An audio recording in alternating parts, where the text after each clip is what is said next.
Bonjour à tous, c'est RK. Donc aujourd'hui, nous nous retrouvons dans le 14e chapitre concernant les opérations de marché ou le trading. Donc nous allons définir cette fois-ci mathématiquement un portefeuille. Voyons alors la définition.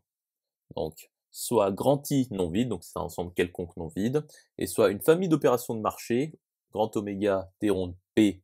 et ensemble de fonctions mesurables de oméga, grand oméga, T rond R+, muni de sa tribu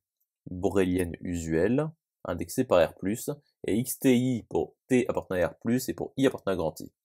Donc ici, ce qui est important, c'est surtout les XTI. Donc, précisons quand même que la famille XTI pour T appartenant à R+, et I appartenant à grand I est exprimée sous une même devise, c'est-à-dire, par exemple, sous le dollar, ou le rouble, ou le yuan,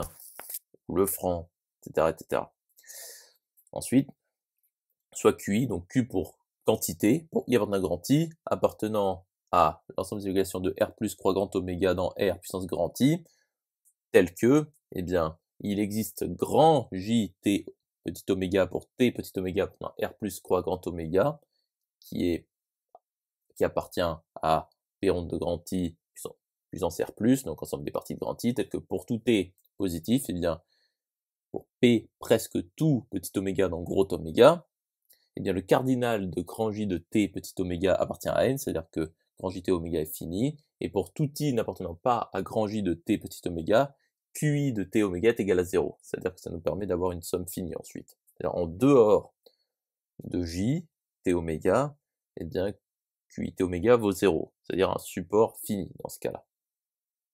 Donc nous appelons portefeuille associé à XTI pour T appartenant à R+, et QI pour I appartenant à grand I, la fonction P de T oméga qui associe à T oméga, la somme pour I appartenant à grand I des QI T oméga, XTI de oméga. Donc ici, QI permet de avoir la quantité, ici nous avons effectivement la valeur totale, et nous pouvons également avoir la proportion quand nous prenons un élément, c'est-à-dire un QIT,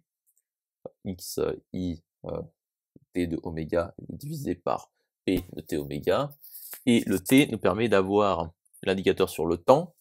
et le oméga nous permet à la fois d'avoir, quand vous avez QI de T oméga, les décisions du propriétaire, c'est-à-dire s'il achète ou il vend, et combien il en achète et combien il en vend, et le côté oméga du côté de XT, I, nous permet d'avoir le côté aléatoire du cours de l'objet en question. Et à partir de cela, nous obtenons le portefeuille. J'espère que cette vidéo vous aura plu, et nous nous retrouvons dans la 15e partie.